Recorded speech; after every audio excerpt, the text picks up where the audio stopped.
Olá, eu sou Adriano Moneta, este é o programa Segurança Pública em Debate, uma realização da Associação dos Delegados de Polícia do Estado de São Paulo, do Sindicato dos Delegados de Polícia do Estado de São Paulo, da Associação Nacional dos Delegados de Polícia Federal Regional São Paulo e do Sindicato dos Delegados de Polícia Federal do Estado de São Paulo. Tudo isso com o apoio da ACESP, a Associação dos Canais Comunitários do Estado de São Paulo. No programa de hoje, você vai acompanhar a segunda parte do segundo dia do Fórum Nacional de Inteligência Aplicada para o Combate da Criminalidade, o Fórum IACC. O programa Segurança Pública em Debate agora fala a respeito do painel número 7, cujo tema foi Segurança Pública, o que a sociedade espera. Eu vou transferir a pergunta desse título do painel justamente para o delegado que está ao meu lado, que é Dr. Guilherme Cunha Werner, delegado de Polícia Federal e cientista político. O que a sociedade espera da segurança pública, Dr. Werner? Bom, a sociedade espera da segurança pública que ela cumpra o seu papel, ou seja, de garantia da ordem pública e da paz social. Mas para garantir a ordem pública e a paz social, a Polícia Judiciária precisa desempenhar muito mais numa coisa muito importante, que é o combate à corrupção. Porque a corrupção hoje em dia está dragando todos os recursos, todo o dinheiro, todo o erário da administração.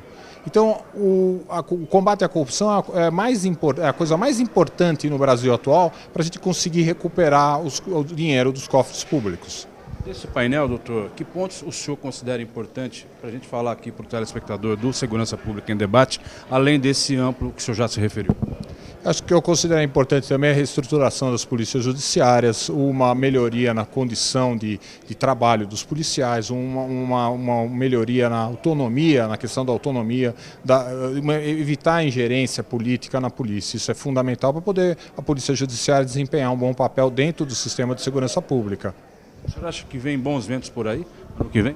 Com certeza, eu acredito que vai vir uma grande modificação no sistema de segurança. Para começar, a Polícia Judiciária Federal voltando para o Ministério da Justiça, que é muito importante, que no Ministério da Justiça tem outros órgãos que auxiliam no combate à corrupção, e também a criação, espero, nos estados das polícias judiciárias, nos ministérios, nas secretarias de justiça também, para ter esse entrosamento com o judiciário, com os órgãos de controle da administração pública, para assim poder combater melhor a corrupção e melhor a criminalidade organizada. Nesse painel, a gente percebeu que a senhora também falou a respeito das vítimas, né, ou do cuidado que a Polícia Civil e a investigação tem que ter com elas. Por que essa relevância toda desse aspecto? Historicamente, a Polícia Civil e as polícias de um modo geral, a Polícia Judiciária, ela tem um foco na preservação dos direitos e garantias fundamentais do investigado, do custodiado, até por uma questão de responsabilização civil, criminal, administrativa. Então, quando nós nos deparamos com uma prisão em flagrante, por exemplo, nós focamos em se o preso está ou não algemado, justificativa, comunicação da família, se ele apresenta lesões, se ele deve ser socorrido. E aí é nesse momento que eu questionei a plateia. E onde vocês deixam a vítima? Nesse momento a vítima está relegada a um cantinho do plantão, sentada em algum banco, esperando ser lembrada, esperando que alguém questione o que aconteceu com ela. E aí nesse foco da vítima, eu quis destacar o atendimento das crianças e adolescentes vítimas de crimes sexuais. Recentemente nós tivemos uma alteração legislativa que passou a prever que o delegado de polícia e a autoridade judicial são as duas únicas autoridades com capacidade legal para fazer a colheita do depoimento especial dessas crianças, ou seja, ouvir a criança e o adolescente sobre o crime violento do qual ela foi vítima.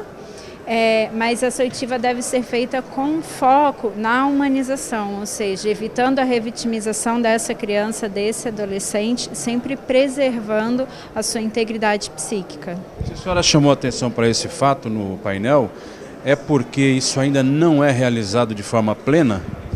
Sim, a Academia de Polícia do Estado de São Paulo começou esse ano a implementar cursos de capacitação para que os delegados possam fazer essa oitiva, seguindo um protocolo internacional. Esse protocolo que nós estamos sendo treinados hoje é o mesmo protocolo utilizado em países como Estados Unidos, por exemplo.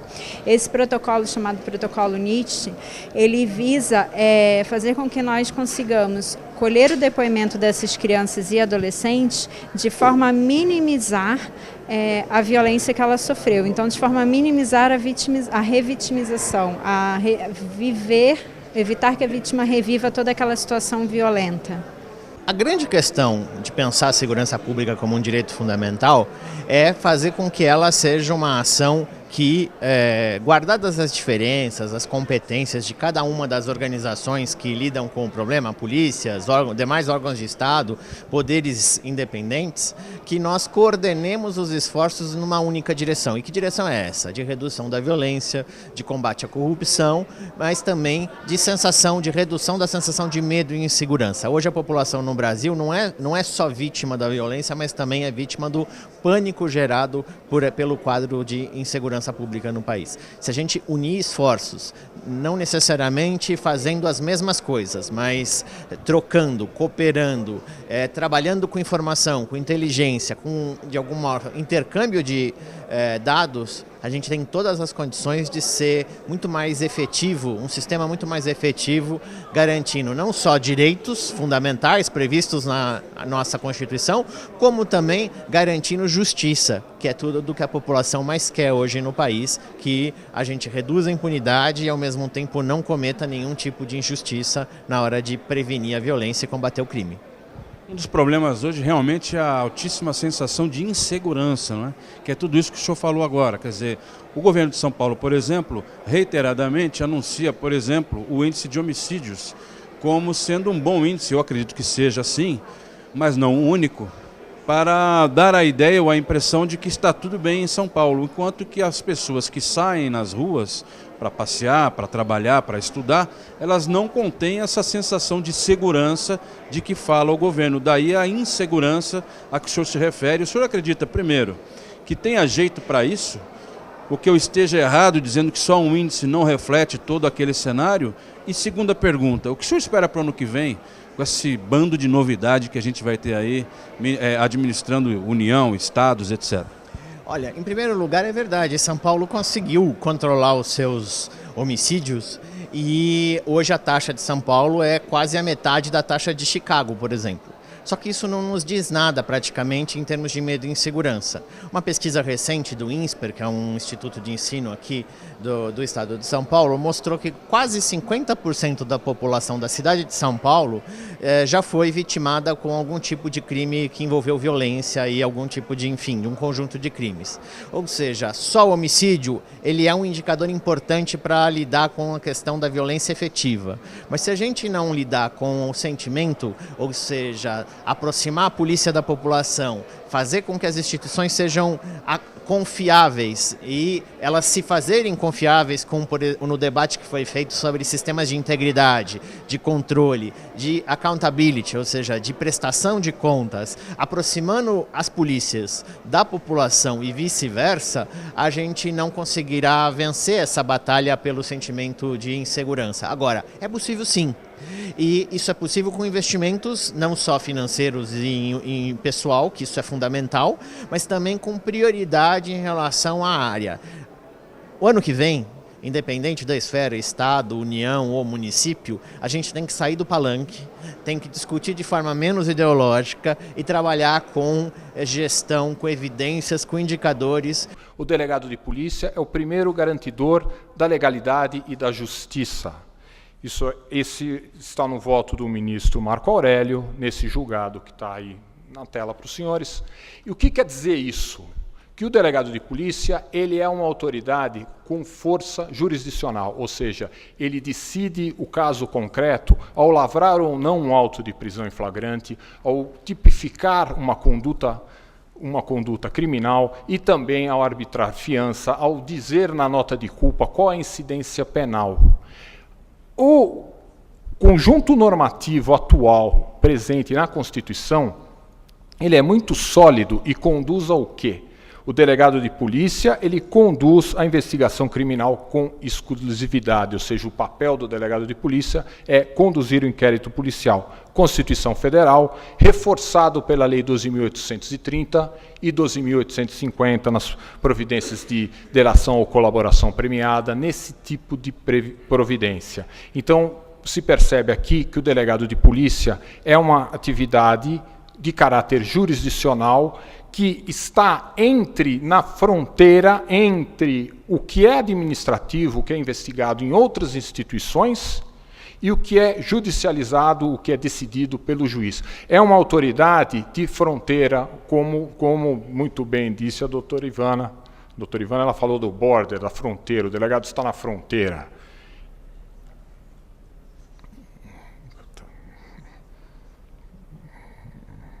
Muito bem. O delegado de polícia, uma coisa fundamental é o princípio da responsabilidade. Esse princípio é trazido por Canotilho.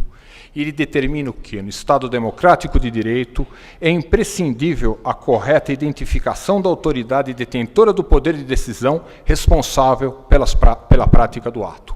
Ou seja, o delegado de polícia, ele é responsável pela sua decisão. Por isso que ele é o delegado de polícia. Não é o agente da autoridade que é responsável por essa decisão.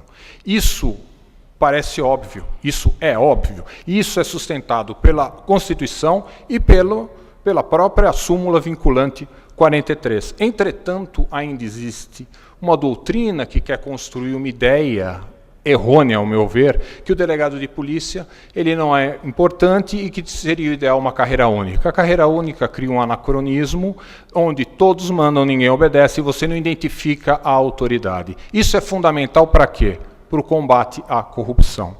Agora, eu vou tentar explicar o que é a corrupção de uma forma simples, mas é uma forma que internacionalmente vem sendo adotada.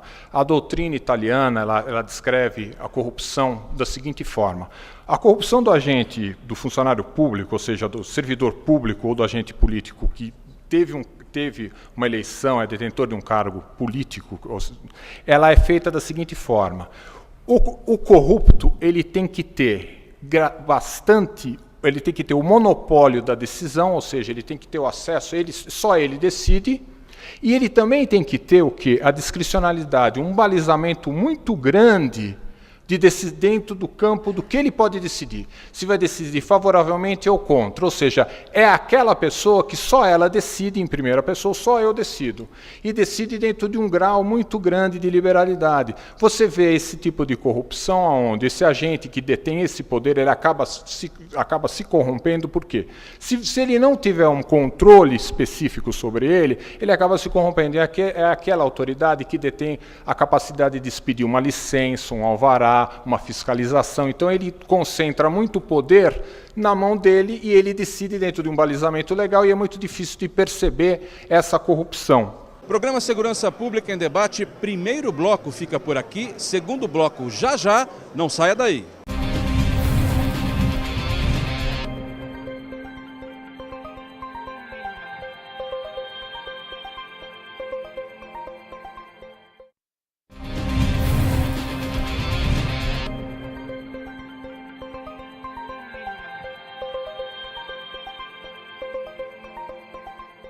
Olá, este é o segundo bloco do programa Segurança Pública em Debate de hoje, em que estamos mostrando a você o segundo dia do Fórum Nacional de Inteligência Aplicada para o Combate da Criminalidade, o Fórum IACC.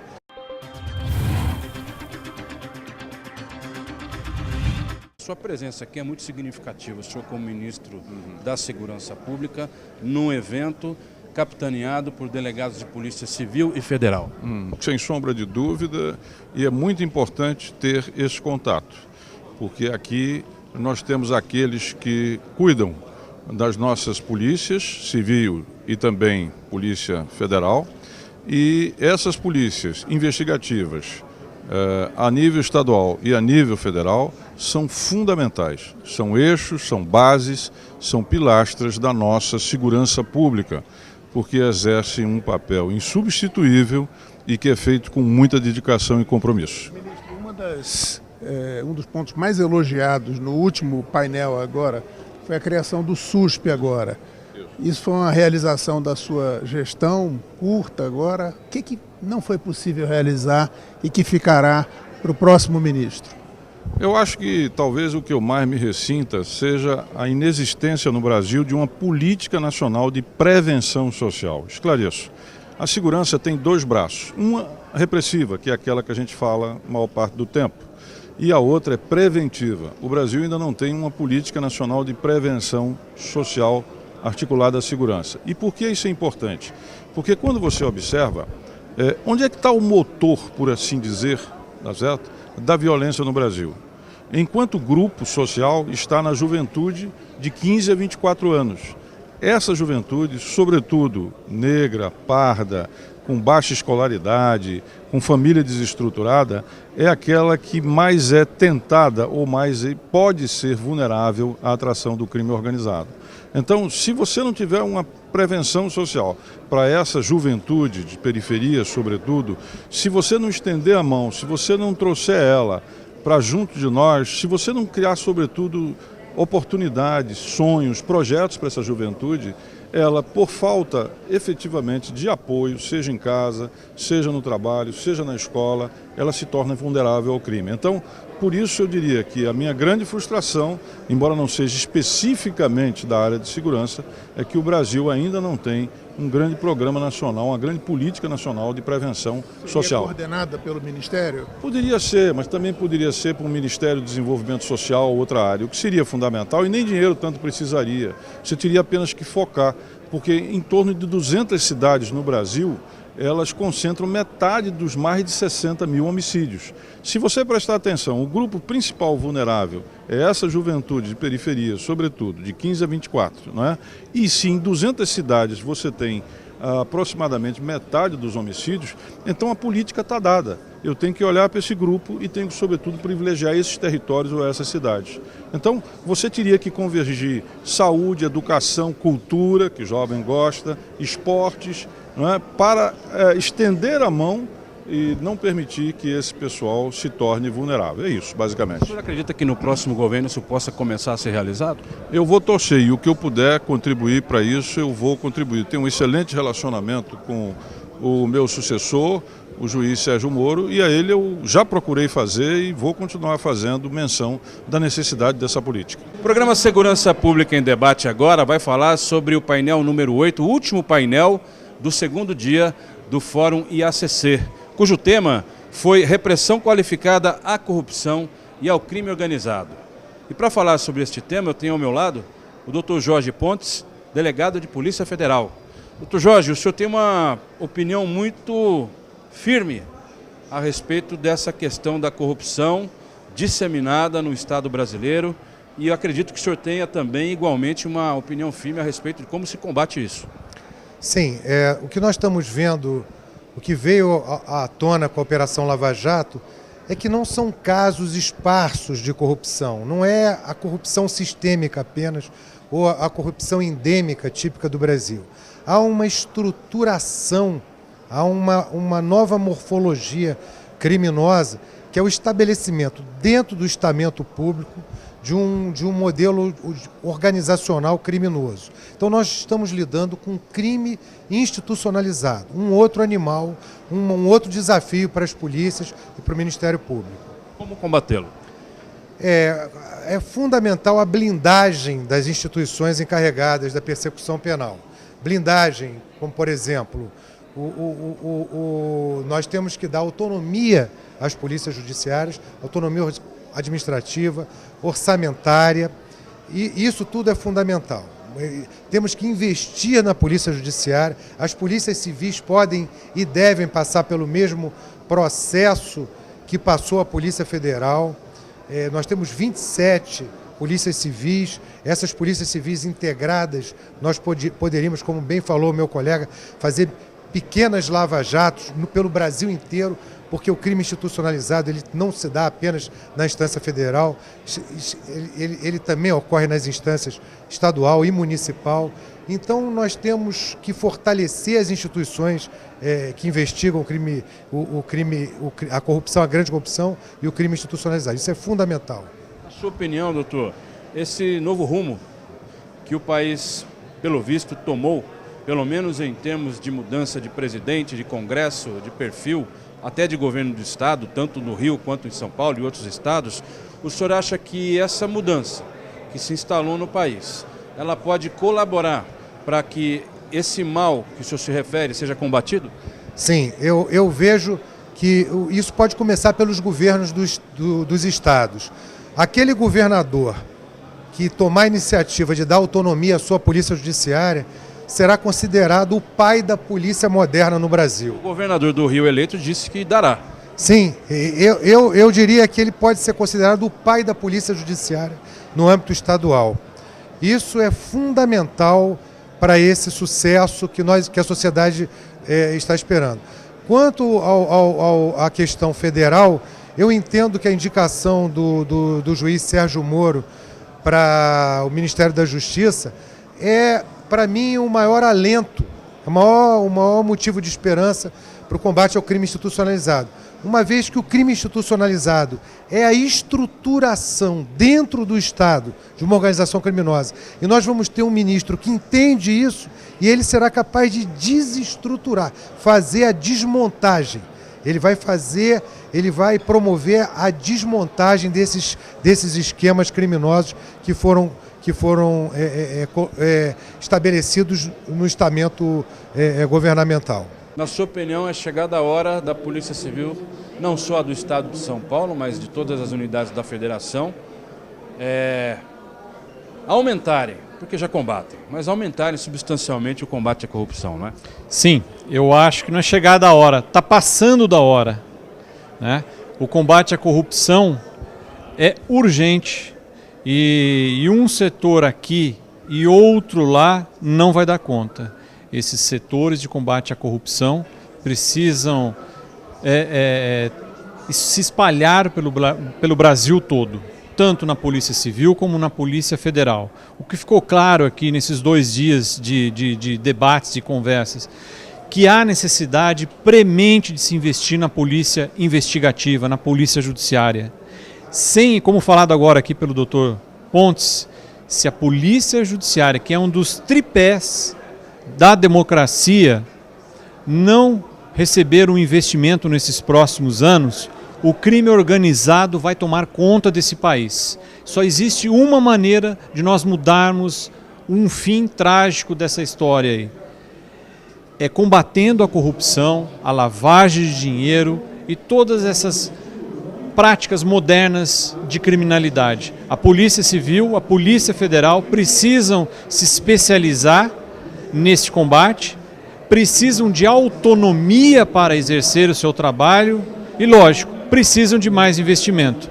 Não ficarem, principalmente aqui no estado de São Paulo, sendo taxada da polícia sucateada. É por isso que eu falei, por que aqui no estado de São Paulo nasceu a maior organização criminosa da América? Por que não se investiu em polícia judiciária? Então, é passada a hora, mas ainda é tempo. A gente percebe que a polícia sempre se preocupou com a criminalidade organizada convencional. Nós temos o DEIC, a Delegacia de Facções, mas, como a própria Lava Jato demonstrou, mais do que nunca, é tempo agora, diante até mesmo desse clamor da sociedade, para a estruturação de setores voltados especificamente a tratar da chamada corrupção institucionalizada, né?